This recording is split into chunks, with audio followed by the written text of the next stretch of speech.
What's up, YouTube? This is MJ's Total Health and Wellness Enrichment.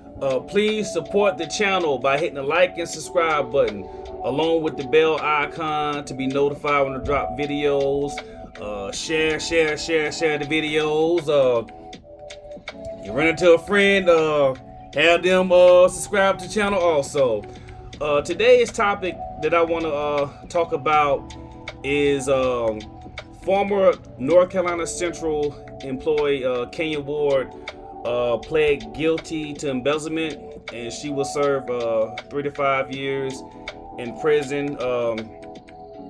From January of 2018 to April of 2021, she embezzled almost $1 million. I guess they said that the scheme targeted the bookstore and food services. And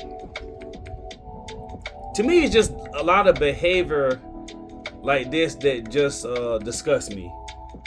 Because, here it is, you have an HBCU that's doing good things, rising, and you have employees that do things like this that shed a negative light on the HBCU such as Central.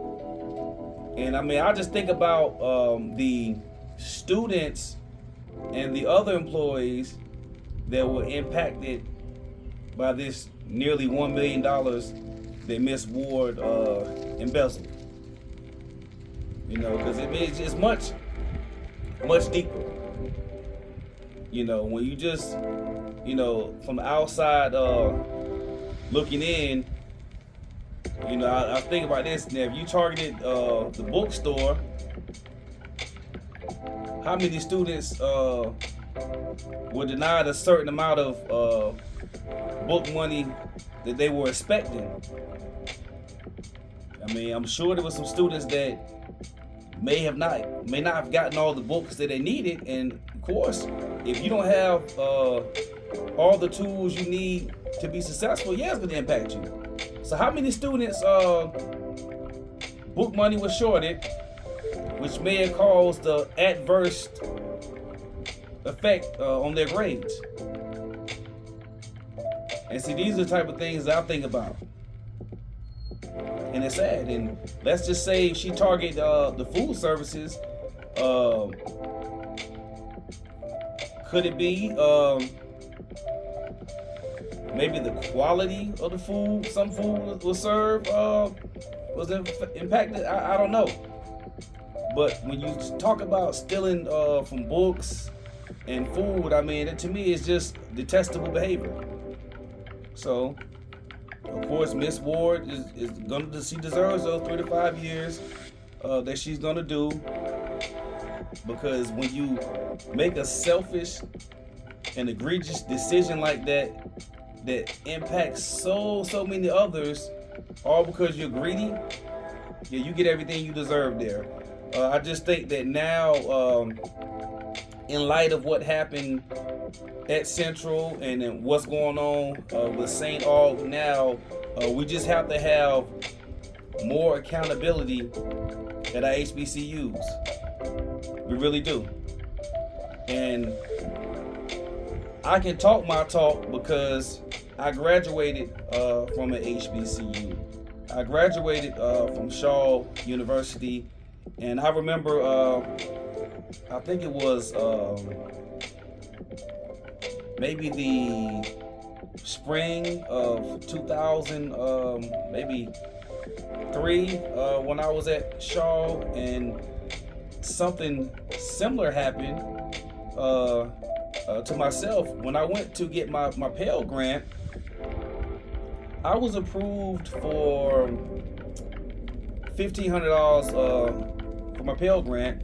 Well, it might have been $3,000. So when I went to get my letter, the worker at Shaw, financial aid, tells me that even though you got approved for this $3,000 Pell Grant, we're only gonna give you $1,500 because there's some more needy students out there. Now, I started scratching my head because I said, wait a minute, that doesn't sound right. How do you take money that was allotted to me from the state? You know, federal money. How do you take federal money that was allotted to me and say that you're gonna give half my money to more needy students? I'm like, I am a needy student. So of course I went. I informed my mother about the situation, and my mother said, "Oh no, Mama didn't play that. Mama made some phone calls, mentioned getting WRAL involved, left some messages." The very next day, when I went back to that gymnasium, they had my information to the side. My money was restored and corrected, all my paperwork. So that tells you right there that it was some funny business going on. So imagine the amount of students that were affected by this and didn't know. I mean, think about it. I got approved for $3,000, you know, and they were trying to take $1,500 from me. At the time, we had about maybe 2,000 to 2,500 students at Shaw.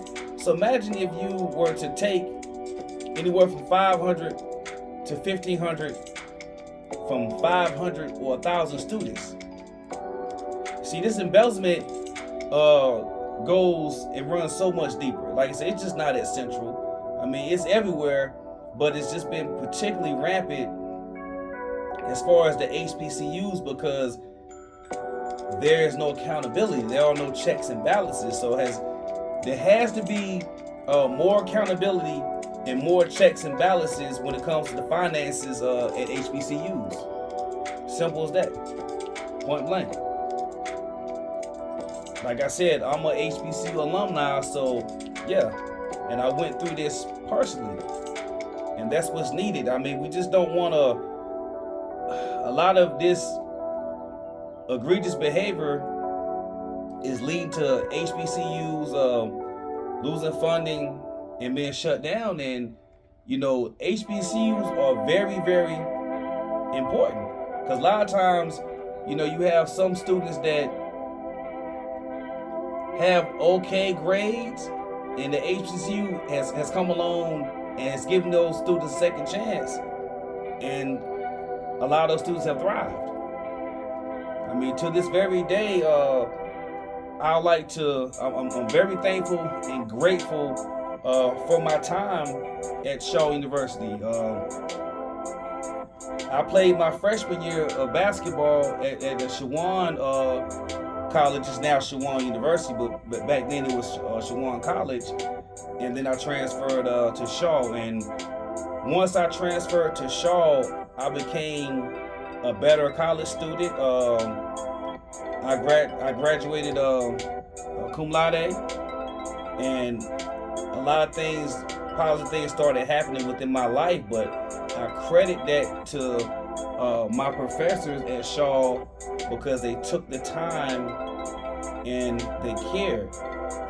And we have to get this financial obligations under control because we need to keep these HBCUs open so that they can continue to give former students like me a second chance to do some good and great things. So, Miss Ward, I hope it was worth it because now these next 3 to 5 years, you will be in a prison, deservedly so. Please support the channel by hitting the like and subscribe button, along with the bell icon to be notified of when I drop videos. Peace.